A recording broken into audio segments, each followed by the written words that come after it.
I got spaghetti waiting. Let me see if I can say this really fast.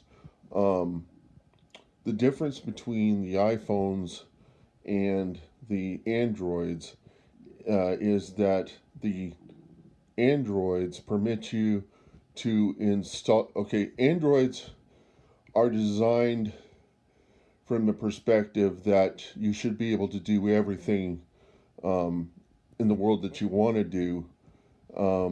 And what you can't do, you can sideload. On the iPhones, side loading is much more difficult. You have to jailbreak the device, but side loading brings with it a a potential security vulnerability, and that is installing malware. Um, uh, the only way that you can get software onto an iPhone is either getting a special developer's license so that you can install the software you want, or jailbreaking the phone. Um, but in the case of a developer license, you can only put your application on a limited number of iPhones. You could distribute your source code to allow other people to do this, but they'd have to get developers licenses in order to put that on their iPhones. And the reason why that is because it is what's everything that's installed on an iPhone with the operating system that it is giving is checked to a signature that Apple has, and it has to go past Apple's licensing, their encryption licensing, encrypted licensing, to and has to have the Apple signature on it before it can be executed by the device. And so, whenever you buy a license, that's what you're getting, is you're getting Apple's signature uh, verification on top of yours, and having the two together permits you to run applications on your iPhone device, but you can only have a limited number of your application running on devices. You cannot have any more than, say, like 100. And if you need more than 100, then you have to pay more. I'm sure.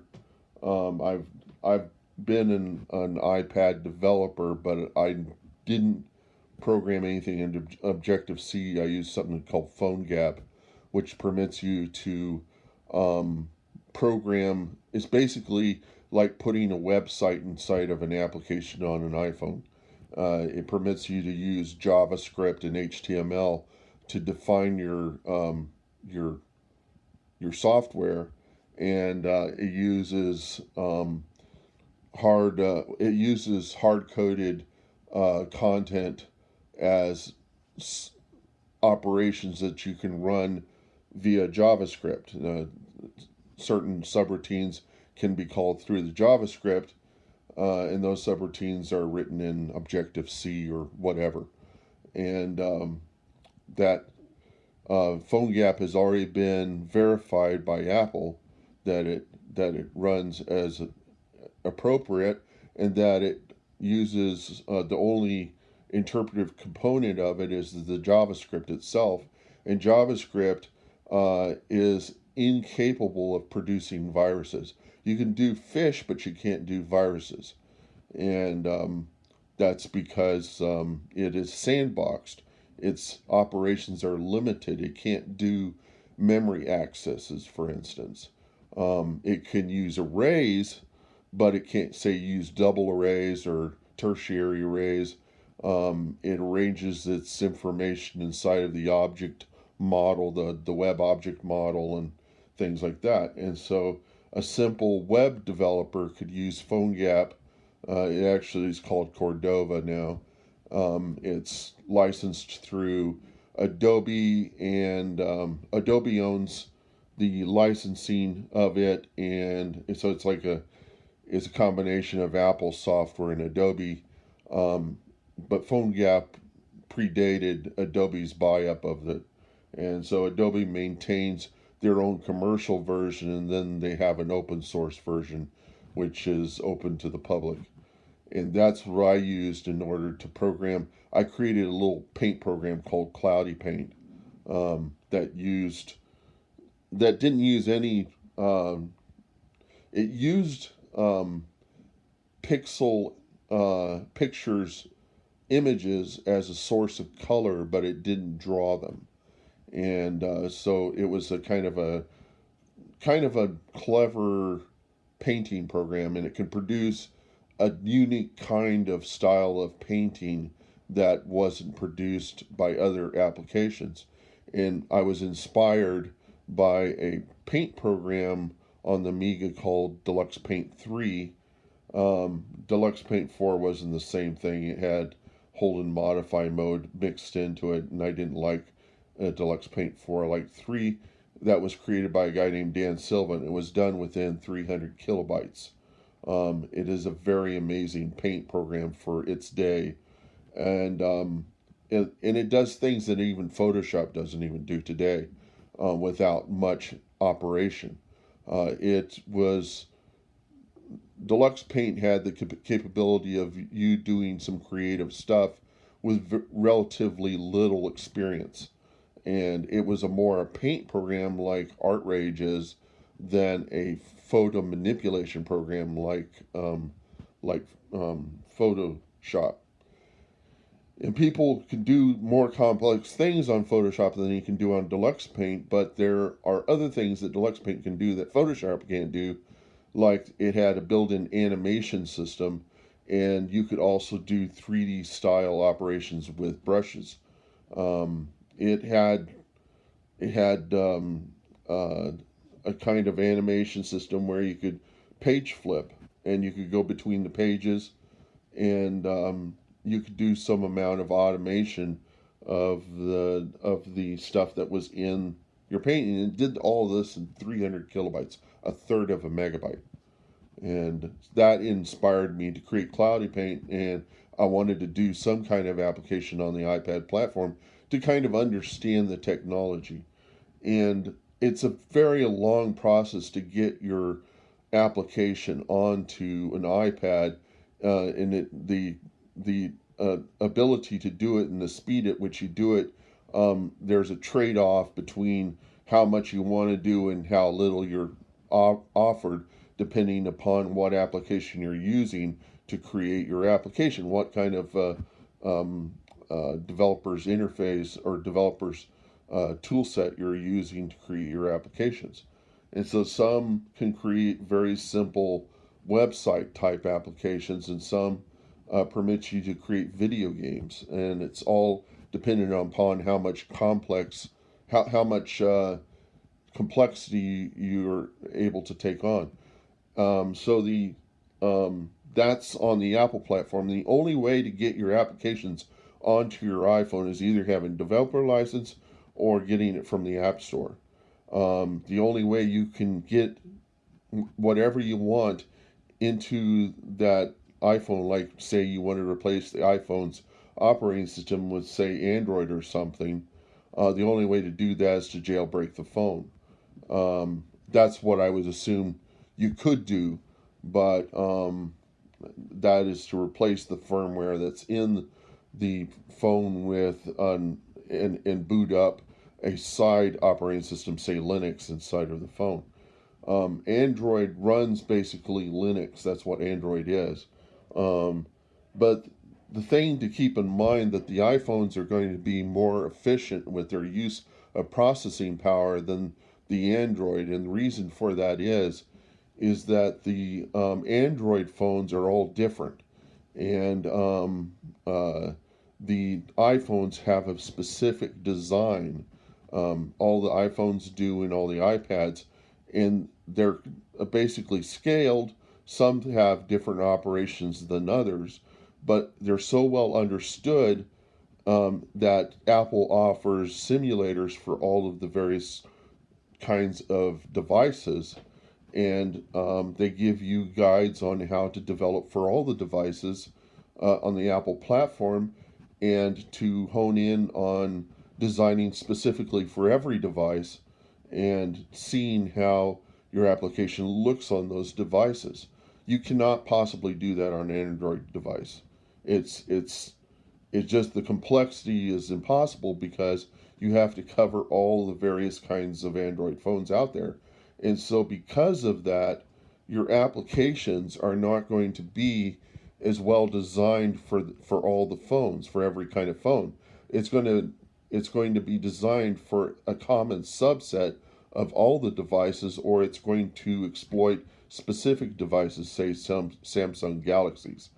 And so because of that, your applications are going to be larger because they have to larger if they're going to use something more than the basic subset of operations, or they're going to use the basic subset of operations.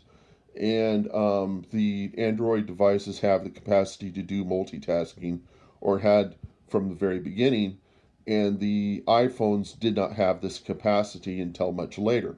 Whenever Apple realized that their iPhone users started to realize that they were at a disadvantage compared to the Androids. But this has actually come at a cost, and that is that the iPhones have the capacity to run either to either run in single tasking mode or to run in multitasking mode. And with single tasking mode, you can actually slow down the processor. And I mean, you can slow down the processor in either way, but there's only so much that you really need to do fast.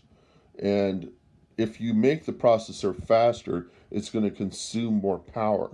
And so the iPhones can have significant amount of operations compared to an Android device by controlling the processor frequency and by limiting the amount of operations that can be done in parallel or multitasking.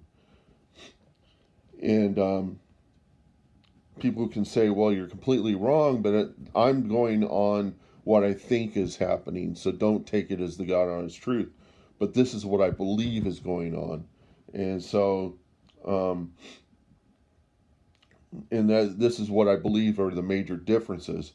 Some are more solid in my argument than others, such as that the Android devices are all very different, and there's no possible way to know how your applications look on every device unless all of the devices are developed to a specific spec and cannot veer from that in such a way as to create predictability between devices. Whereas on the iPhone and iPad side, the iOS side of the components, there's only one manufacturer of all the components, that's Apple, and they can specify to a T all the components and their inner workings to the developers, and this is a boon for the developers because they don't have to guess at all the possible configurations of hardware components that exist inside the iPhones, and this is the reason why iPhone applications such as synthesizers are so abundant on the iPhone, whereas on the Androids they're not as abundant. The applications that exploit iPhones are much swifter and are more accurate, and they give you their applications that have more capacity for working efficiently and in great detail because the components are well understood, and because you can only get your software through the App Store. If they even have any malware, Apple is able to lock it down and remove it from people's devices and go and pursue legally the person who tried to put the malware on their devices. They will vet all the developers to verify whether or not they have malware, but they don't have a complete capacity to know. They don't. I don't know if this was recording all this stuff, but that they don't have the complete capacity. Apple doesn't have the complete capacity to know that all of the software is software they offer on their app store as being not having no malware in it, but the malware is not going to affect the general population of Apple users unless somehow there's a zero-day exploit inside of their components, and their developers uh, didn't foresee certain errors, and that's going to happen with any kind of computer component. So you don't have the capacity to know everything, to eliminate all possible malware that could be on a device. But on the iPhones and the iPads, there's a greater capacity to do it. Whereas on the Android devices, if somebody sideloads any kind of application, they're putting themselves at risk of getting a virus. So virus killers on the iPhone and the iOS devices don't really make any sense, you're because there's the only malware you can really install on your device comes from the App Store. And probably the only thing the virus killers are going to do, they're not virus killers, but malware, um, things that skim your email for fish, and things of that nature, things that have nothing to do with the iPad or iOS, but have to do with your understanding of what you're getting in your email, and there would be certain little helpers. Um, Virus killers don't make any sense for iPhones as far as I know, because the only way you can install applications through the App Store. And so I'm kind of beating a dead horse here by over by redundantly describing why iPhones are significant in security compared to the Androids. The Androids have a security layer, and that's because it's all basically Linux, and is well understood. But the difference is that you can sideload applications more easily on an Android device than you can on an iPhone. And on the iPhones, you either have to have a developer's license to put custom applications on your device, or if you're trying to replace the operating system, you're probably going to have to jailbreak the phone. But if you put in a different operating system, it's going to offer not as much of a quality experience as the iPhones are, because it's going to be like a Linux machine versus a Windows machine or versus a Macintosh. Um, the Macintosh is well designed. The applications are well designed. They work in a predictable fashion, and they don't. And their interface components are all consistent. Whereas in a Linux machine, every application you're running has its own different interface and its own different idiosyncrasies. Not to say that you can't have that in the iPad or in the Macintosh platform or the iOS platform. It's just that it's less the case.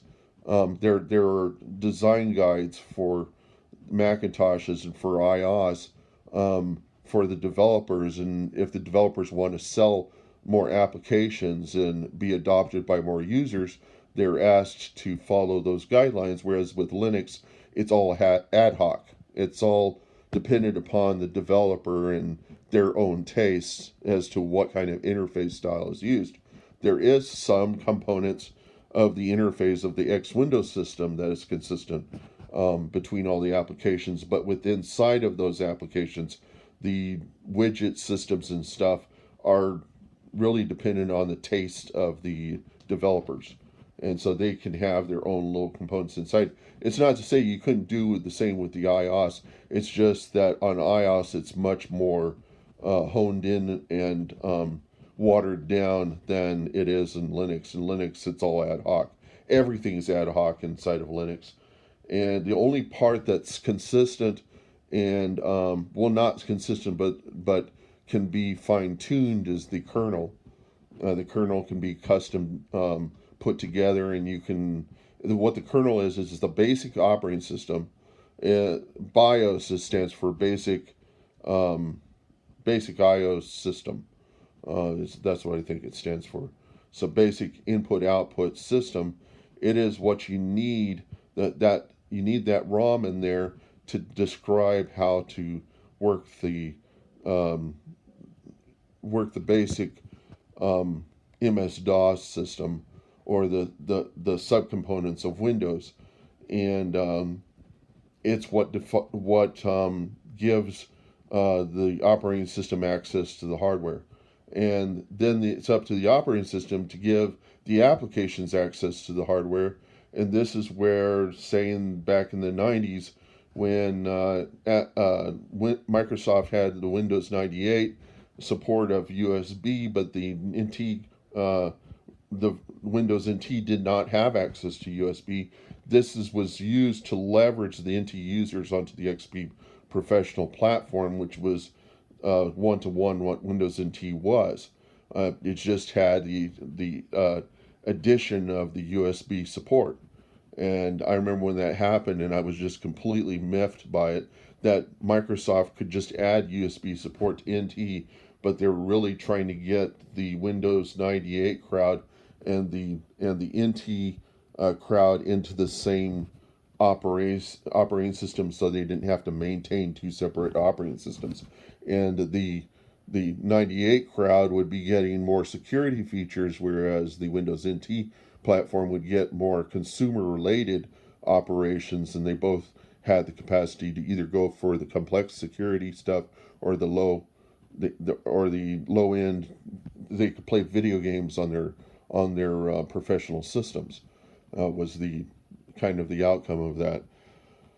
But the problem with the Windows platform is it's not, the kernel has not been open sourced, and it has been for the Macintosh, and it has been for Linux. And so your Android phones, the kernel is basically open sourced, and on the Macintosh, the kernel on it is open sourced, but that doesn't mean you can run your own Macintosh from that kernel. It just gives people who are security that deal with security, like white hat hackers and those people, to look into the details of how the kernel works and able to debug the theory of the kernel and give suggestions to Apple on how to eliminate certain security holes and offer better operations.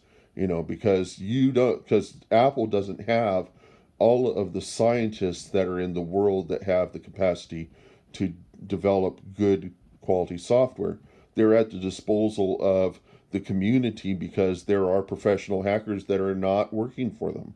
And so those people are going to know something that they don't know. And so by working with the public, they're able to create much richer applications. On the Windows platform, they really kind of limit the capacity for you to really create quality, to really control their platform.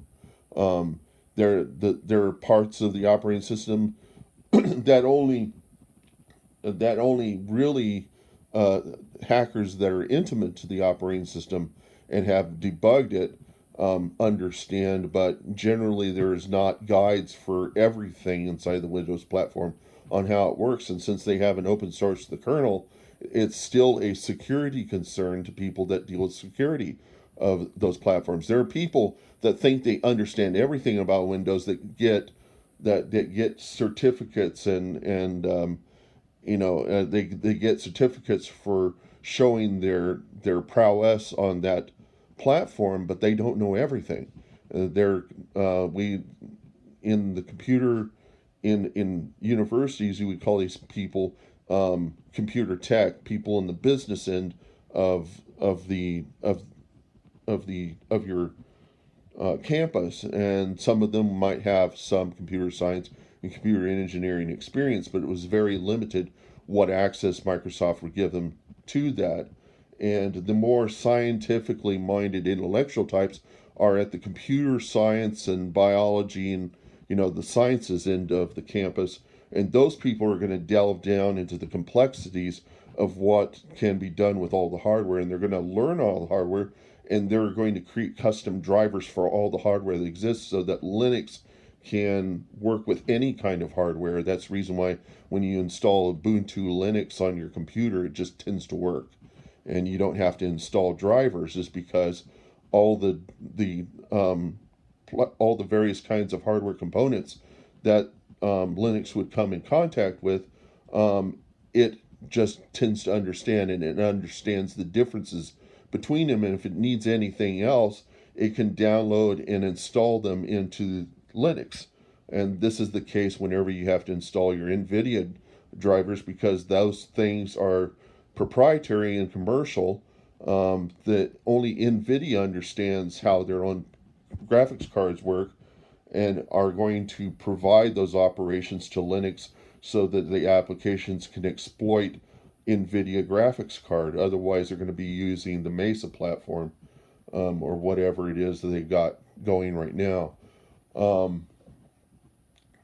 And on Windows, all of the libraries you have for the operating system are either well understood or not very well understood. It's really at the disposal of what Microsoft wants to do with each version they roll out. And every version they roll out, they have the tendency to change stuff for no reason other than to get people into classes, training them, and getting them up to level on whatever they decided to do in the very small parts of the operating system, and in their components, and how they were changing the architecture, because it's at the disposal of Microsoft to determine what the architecture is going to be, the software architecture is going to be, and it's really not at the disposal of the user. And so this is the reason why some companies tend not to use Windows software for their internal security and operations, that they tend to use Linux or they use FreeBSD, but they'll use something that they can more adequately support, and with more understanding. They can hire programmers more cheaply than waiting.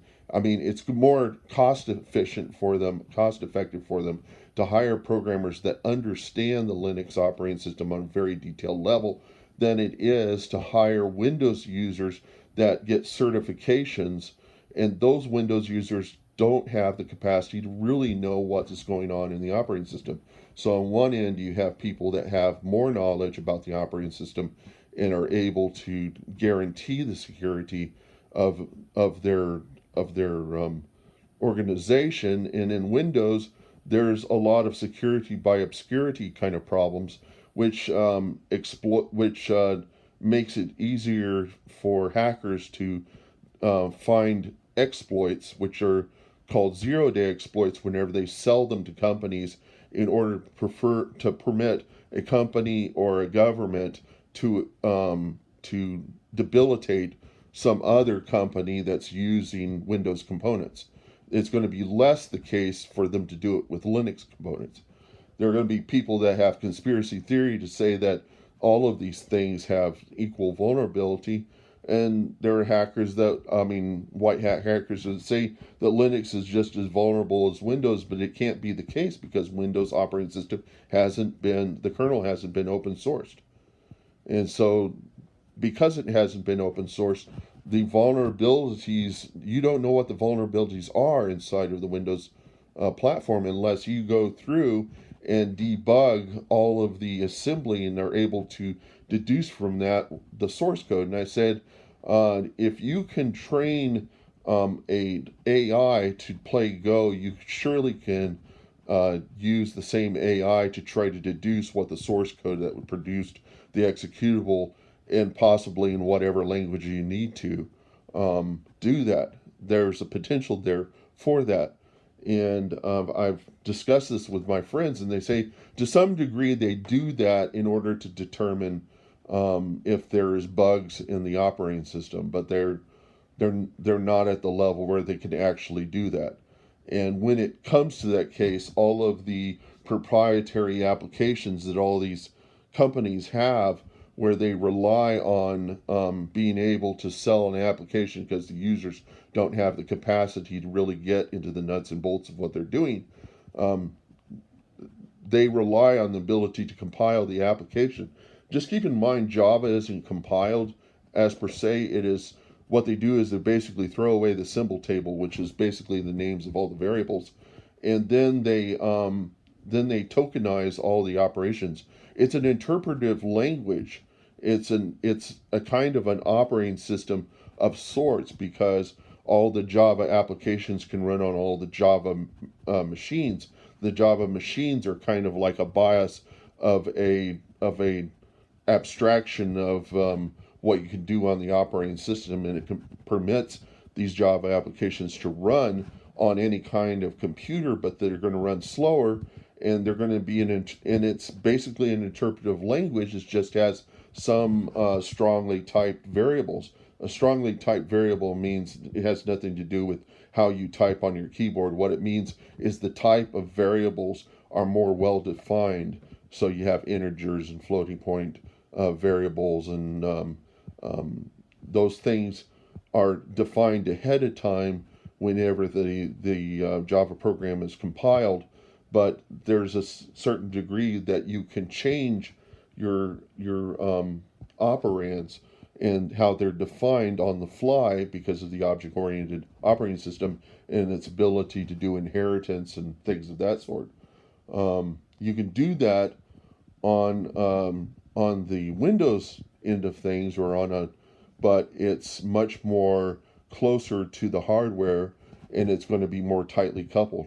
You've probably heard of this concept called Wintel software, and it seems to me that they've lost the definition of what I understood Wintel hardware to be. And Wintel hardware is hardware that is uniquely is tightly coupled to the Windows operating system, such as the old Windows 95 and 98 hardware, such as modems and sound cards, that were reducing the amount of hardware that was on the card, and using part of the software. They used the processor to make up for what they didn't have on the car, and these cards were called Wintel cards because they had a coupling between the Intel processor and the Windows components.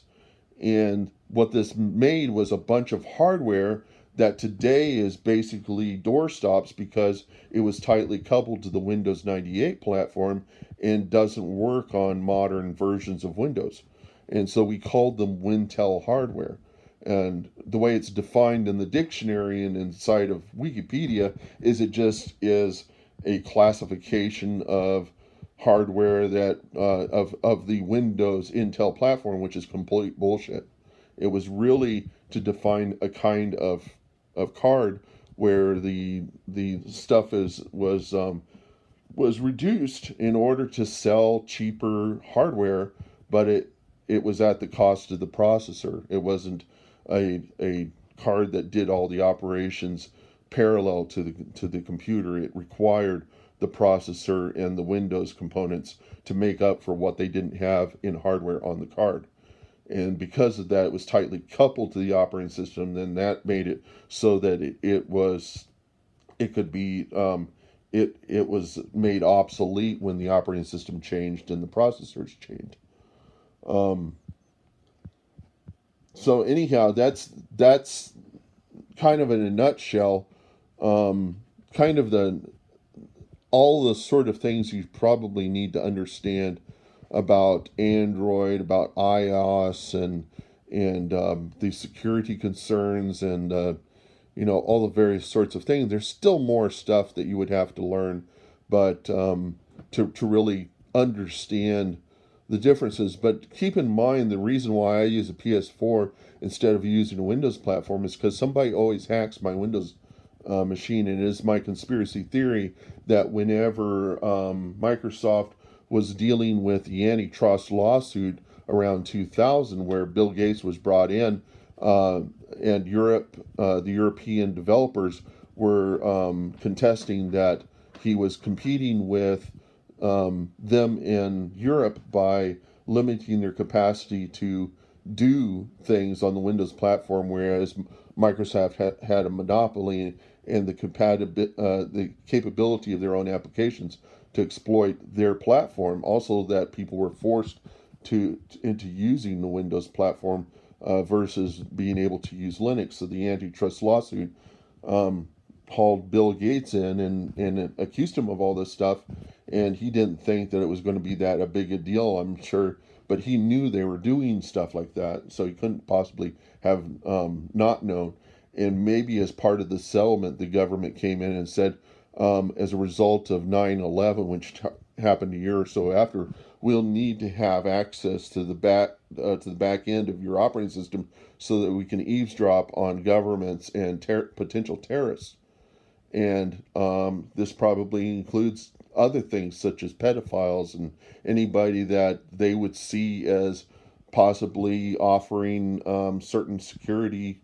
You know, I just gave pedophiles as an example because I've looked at, just because I was curious, looked at um, certain kind of porn, and it's possible that I might have accidentally downloaded something. They saw that, and then saw a reason to come into my system to figure out what it is that I was watching on my device, and that's really, keep in mind that people that are pedophiles and people that are just curious are, I mean, the police have seen pedophilia, you know, and I mean, there isn't a porn addict that's on the internet that hasn't seen some of it because you can get it by accident. You might look for it just for curiosity's sake, but what defines you as a pedophile is when you go out and you exploit children to create the content and you sell it off to other people. And there are about 140,000, because I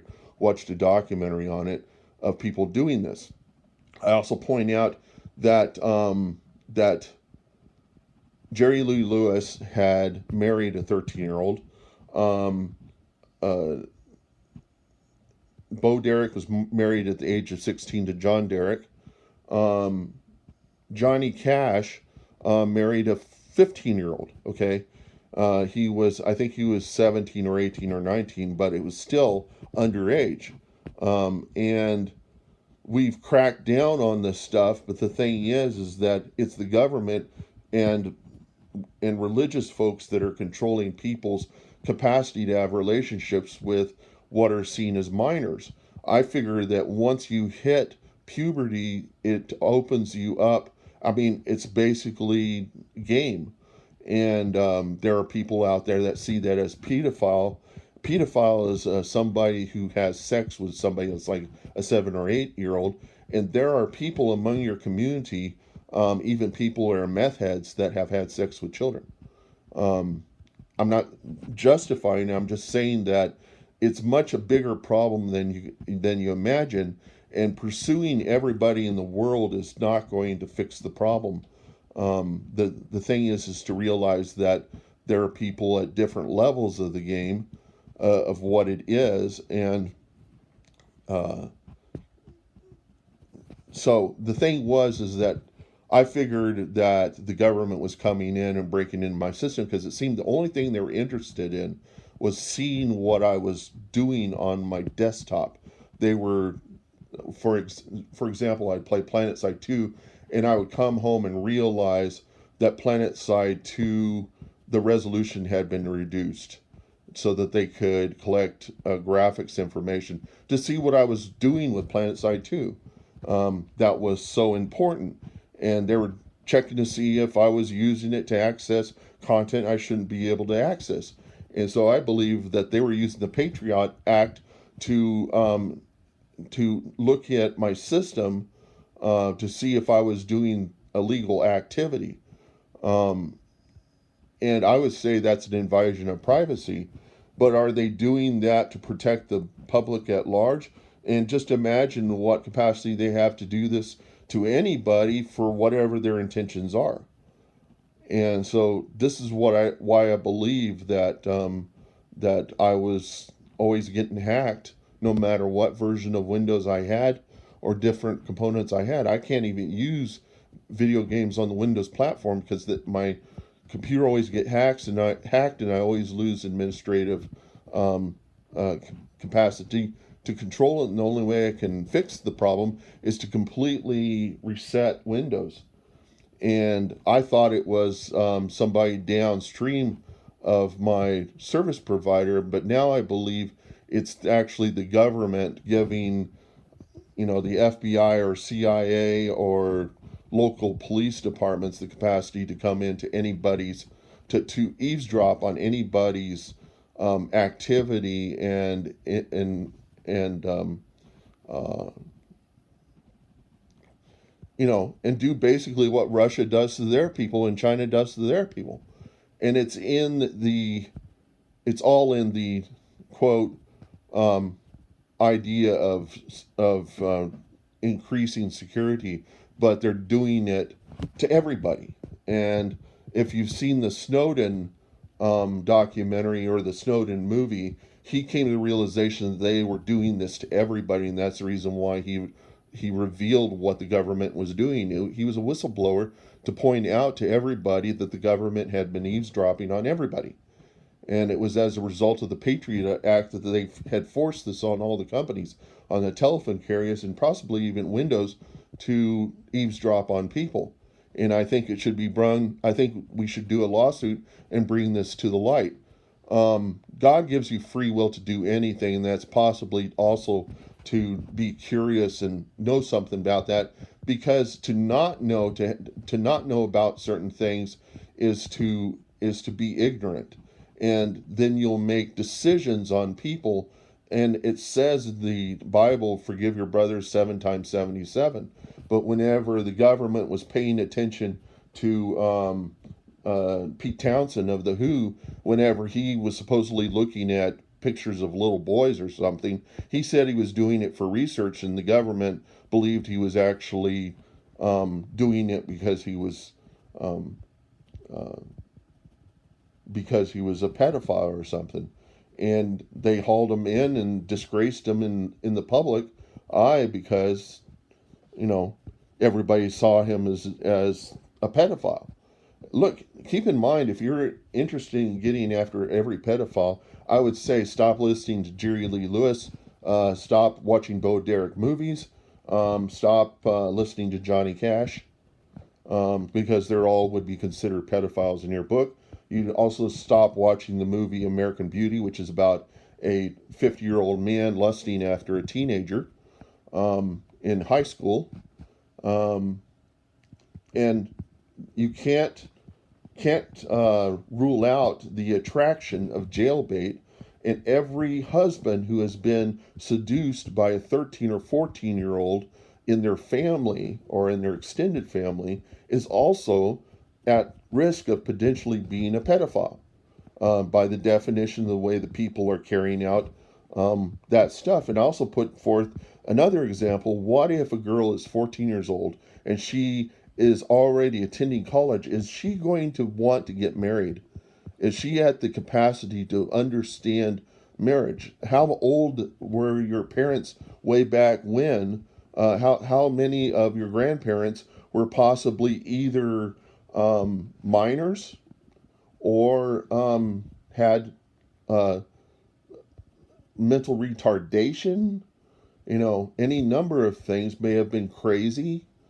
There was a potential for that all in the past, as well as inbred families. And but the thing is that we're trying to create a platform in the world that is fair, and we assume it to be correct for everybody, but some people are different, and we put them through the same sort of puzzle and cookie cutter mentality, that everybody's got to work this way because that's what's going to determine whether or not we are psychologically sane or insane, or have the capacity to perform acts of terror. And the thing is the government doesn't have the capacity to determine that any more than the Ten Commandments is to be able to keep people from doing really bad stuff. The Ten Commandments was just to point out that nobody's perfect, and if you think you are perfect and righteous, you're going to be humbled by God. Um, and there are people that are into evolutionism that think that by worshiping scientists, they're going to come and bring all the solutions. They're going to be they're going to be surprised to find out that scientists, there are certain solutions they cannot pursue because they're geometric when they scale up, they scale geometrically, and they have no processor power to really pursue those sorts of technologies and sciences. And my dad said that the science is really only the study of the observable universe. If you can't observe it, you can't pursue it. And so things in the galaxy and going to other planets is not going to be possible because these galaxies are way too far away. And if you were to able to move the speed of light, would your spaceship retain its composure, or would it disintegrate into dust? And so all of these dreams that we have that was brought around by science fiction may be completely ludicrous and not possible at all. And the idea of quantum theory may be completely ludicrous as well. It may be just a limitation of our devices to understand things that are subatomic, because we don't have the capacity to see things that are subatomic. They're basing that all on statistics, the capacity for them to control subatomic particles and being able to store information on a subatomic level and defining things by way of statistics. The statistical certainty that you can store information in chaos is what I understand it to be. But if I'm wrong, I'm completely wrong. But how much have they been able to do what they've said is creating quantum computers? And are these quantum computers at a level that they can really work just as much as is the Google car really capable of doing the work of somebody of a higher level of education and driving? And I would say not, because you would have to give it all the possible situations of driving. And the way they do it, the way my brother described how it could be done, was by putting down certain lines on the roads and doing ad hoc networking between the cars. But how reliable is that? And I would say it's not very reliable. I don't think there's any capacity for them to ever do it. And if there is, then it's going to be dependent on the complexity of procedures. And every computer scientist knows that anytime you write applications above 80 lines, there is a statistical certainty that there's going to be a bug in it. And so, you can ask computer theorists about this to see if there's a certainty that there will be bugs in computers and what kind of languages you'd have to design your programs in, possibly Lisp or really well designed object oriented, but you're still going to have bugs, right? And if there isn't any bugs, what is the effectiveness of it being able to respond in a timely manner?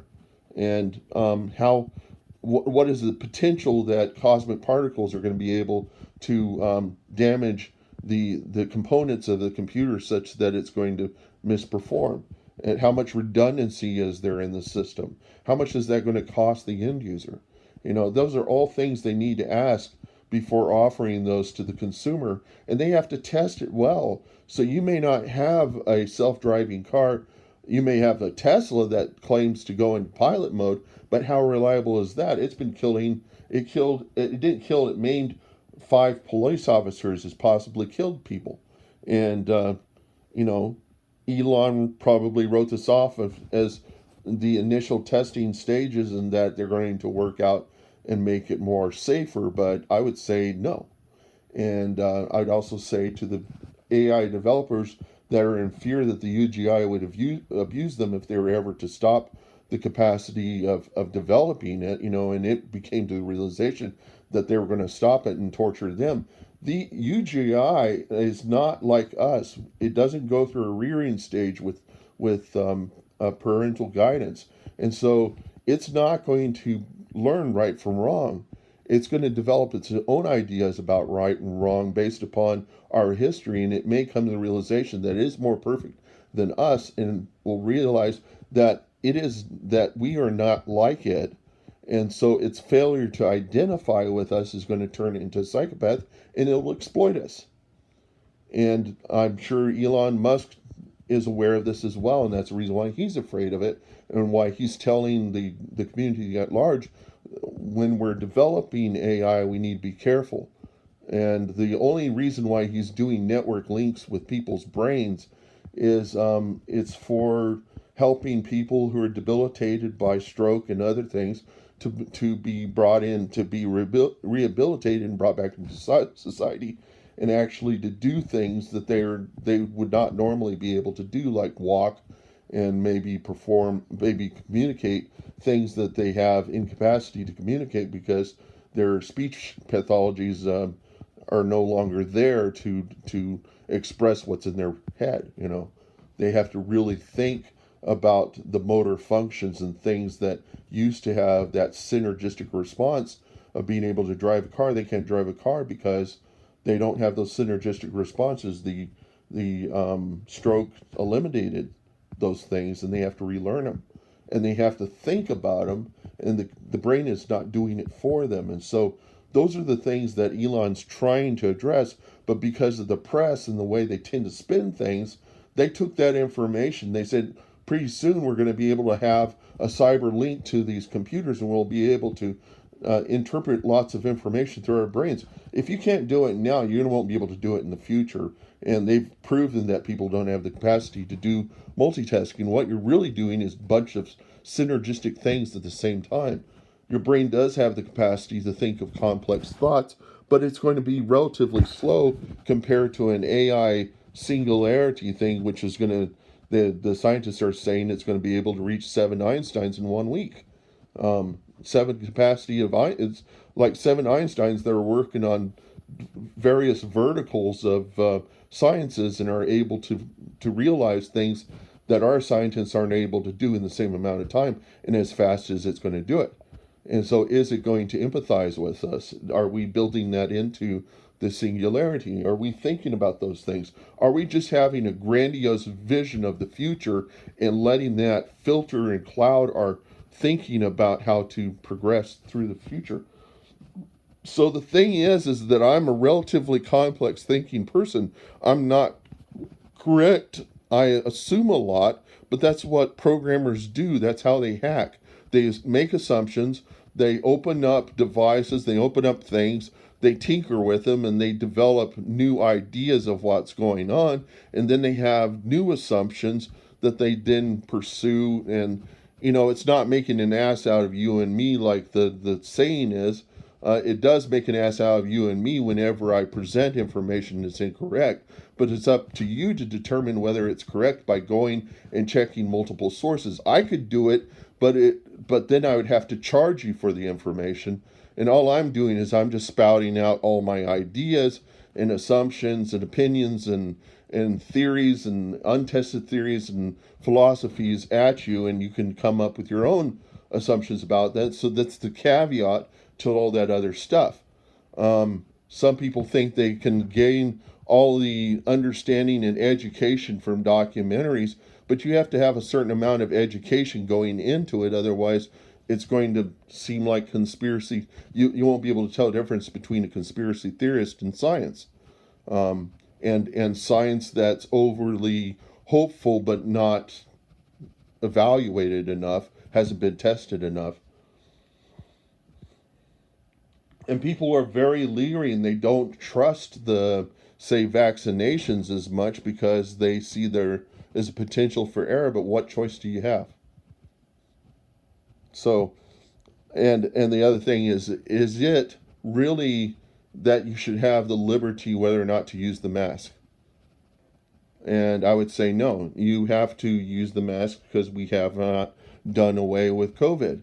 And you say, well, I don't fear COVID if it kills me tomorrow, but you don't understand. You are making a choice of whether or not to be a terrorist, in a different sense. You're saying, I don't have a problem with incorporating COVID, and by letting my family not have masks, they become carriers as well. It's almost like invasion of the body snatchers, that people's minds are taken over and they all become zombies, and they're out there um, exposing COVID to their friends and neighbors and putting them at risk. And people are going to define whether or not people are going to determine whether or not they want to be around you just because of your false perception that this is a liberty that you should have. You know, you feel like this is something. What's the word for it?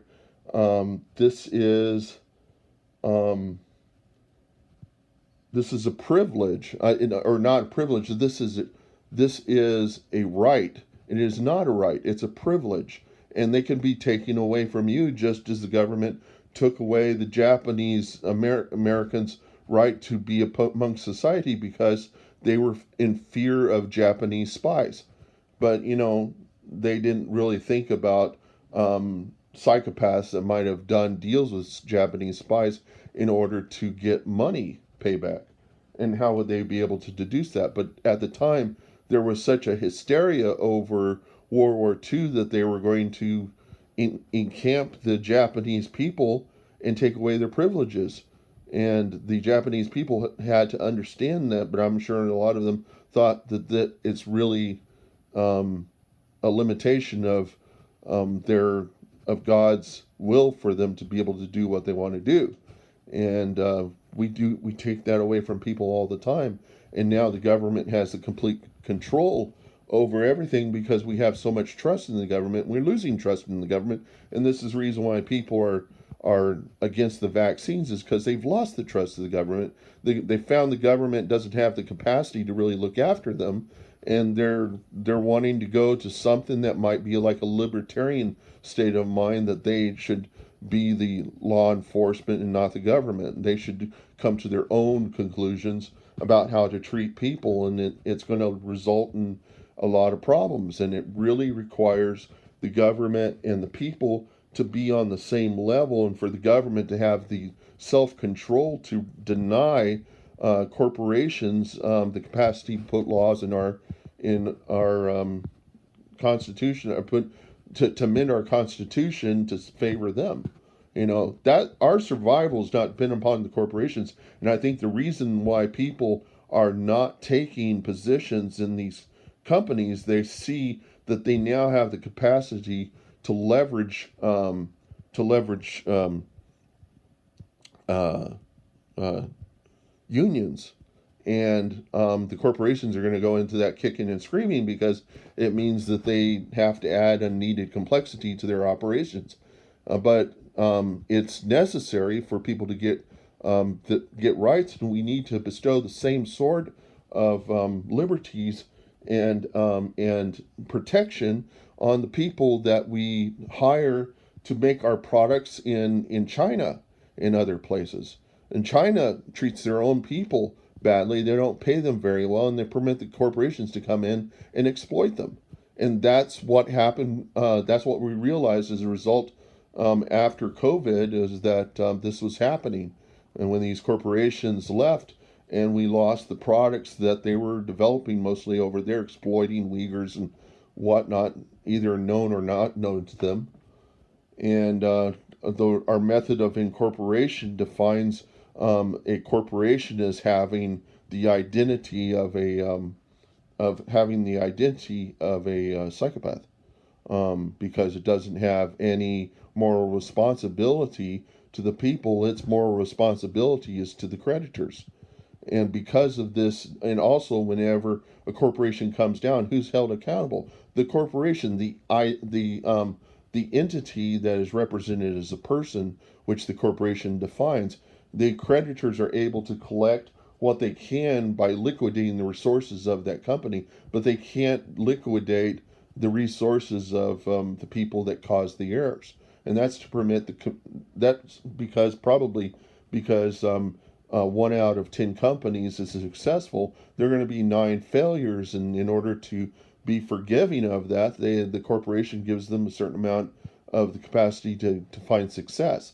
But the trickle down economy didn't work because rich people get dopamine from making money, and they're willing to waste time in order to make money, which is contrary to Buddhist The Buddha's greatest teaching in that is that time is not time is a limited resource. Time is not renewable. So why are you wasting time in order to save money? You should be spending money because you have it in order to save time. And it also says to your friends and family, what kind of person are you? Are you a deadbeat cheapskate who's, holding back your money from them because they're going to look at you as a means to their end. But even the ones that are not don't want your money, they're going to look at you as going out there saving money and wasting time. That's time that they could spend developing relationships with you. And so you're going to have less friends. They're going to value less. And if you develop these conspiracy theories about whether or not to use masks, they're also going to not want to be around you because it puts them at risk to be around you. And so people in Texas and various other places that seen this the economic cost of COVID, of trying to protect ourselves from this virus, keep in mind that you're limiting other people's capacity to be safe, and you've become terrorists in an essence as a result of that, and you just don't see it that way. You don't see it from their perspective.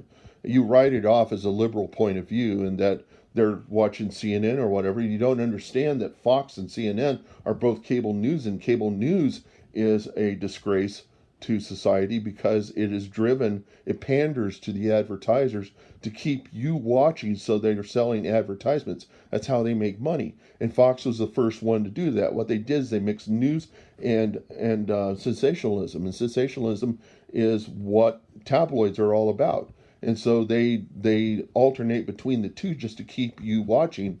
Some people have gone off into conspiracy theory because they've lost trust of Fox and CNN, and so they're willing to turn to conspiracy theorists to kind of satisfy their need to know whenever they don't know. And the conspiracy theorists are doing the same sort of thing. They're pandering to your views in order to sell advertisements to advertisers. And the idea isn't that the news is going to spin. Keep in mind there are reporters who are going to tell lies to news organizations to sell their stories so that they can get by, and they'll do it at the cost of other people's intelligence, of incorporating intelligence, and people are going to trust the news organizations less, and it's not something that the news organizations can really control. But in the case of Fox, if you've seen Out Fox, the documentary about Fox, and they did a scientific trial of trying to figure out what Fox was doing behind the scenes, and actually talk to employees of Fox, that Fox every day define how they're going to talk and how they're going to psychologically manipulate their audience to get the views across them that they prefer, so that their audience will pander to them. I mean, that they pander to the audience and the audience will trust them. And the reason why the audience is so attractive to Fox is because it confirms their worldviews, the fundamentals of their worldview, and some of them are flawed. Like there are people that believe we shouldn't have to pay taxes, whenever in the Bible it was clearly defined that you do have to pay taxes, because supposedly Moses said to Pharaoh that in order to keep his kingdom afloat, he needs to charge a 20% tax. And God defines a 10% tax, that's the tithe that you pay. So 30% tax is pretty normal. And if you don't pay taxes, you're going to lose the safety net that whenever you become unemployed, nothing's going to be down there to save you. And a lot of the homeless people are attracted to California because California has those systems in place. They're not going to be attracted to Texas. Texas is really going to attract the people who are more business minded and able to make money from by basically lying to people in some cases, because that's what salesmen do. They try to spin what their product is because they have to get product out really quickly. They're willing to lie to people or do half truths or fully tell you what you need to know, and not what they want you to know, and not what you need to know. They can hold back information. God holds back information from everybody. in the Christian world, and you know that when is Jesus going to come? Nobody knows but God. Even Jesus doesn't know, right? So God can hold back information. There's nothing wrong with that. That's not lying. That just means that God doesn't see any reason why we need to know such things, and it's really to keep us aware and on the on to keep aware of what we need to be doing and not concerned so much about the future, but on the here and now, what we're doing every day, and every day has problems of its own. And there are so many things that we just don't do right, and the reason why is because we have limited perception. We only have two eyes in front of our heads, and that is to get us to get up in the morning and venture forth. If we had eyes on all sides of our heads, we would know what we were leaving behind, and we probably would never move. We'd probably never leave the house because we know that our potential to create errors. And that's what sin does. And supposedly, whenever you adopt the Christian mantra and you believe in God and things, God's going to deal with that sin by any of the little errors and by fixing it as you leave it. That's my assumption. And so things will get fixed, whereas in somebody who doesn't, they're going to experience lots of problems because God's not there to fix them. Maybe that's the potential, maybe it's not. It says in the Bible, if you say anything extra to what's in the Word, you be cursed. That doesn't mean you be damned. It just means that God's going to send some demons to you to kind of turn you around and make you realize that you got faults. And it's a method of discipline. And so I feel that, and when it says to lead a child away, it would be better for this person to be thrown into the sea with millstone. A millstone is about 2,000 pounds. That's what's necessary to press olives and turn it into olive oil, is these gigantic millstones. And the thing is that to lead children away is to if you're self-righteous and you're out there putting large weights on other people's backs, you're basically doing what the Pharisees were doing to the Jewish people, is that they had understanding of what was in the Word, but they didn't follow it. And I'm guilty of the same sort of thing.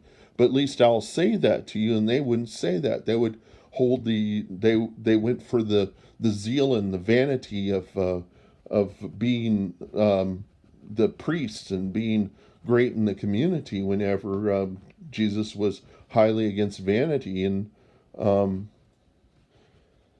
so the thing is that those people that are self-righteous and they're placing great burdens on people's backs that even they cannot hoist, they're leading people away, because those people are going to lose trust in God as a result of their teachings and their hypocrisy.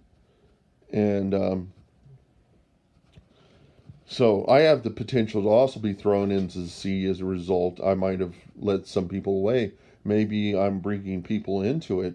I'm just trying to point out to people that these Catholic organizations, that according to the Bible, the Pope is seen as an intercessor between Jesus and God, and it says, "Place no idols before me." And if you're completely surprised the Catholic Church would have pedophiles in it, that's the realization that we are flawed and we have limited perception, and we're relying upon hierarchies of people where those hierarchies exist because they have limited perception and they don't have the capacity to trust everybody in their organization as a result of controlling these people without much concern. They're taking on traditions that people don't understand anymore. Even the Judaistic people are doing the same. Some people have forgotten why they sacrifice animals. They don't understand the covenant between them and God and how that was supposed to cleanse them. Jesus was supposed to change all that by eliminating a lot of those guidelines, because a lot of it was done to make people more more trusting in God and having better relationships. Now, there are a lot of people in the world that say this stuff is all bullshit. But keep in mind that it's been around 2,000 years, and how much has your bullshit been around? You know? And I could say your stuff is bullshit because it probably is bullshit. If you're still trying to determine what it is that you're defining, there are people out there that believe they can control things with their mind. If you can control things with your mind, can you get rid of COVID with your mind? And I'll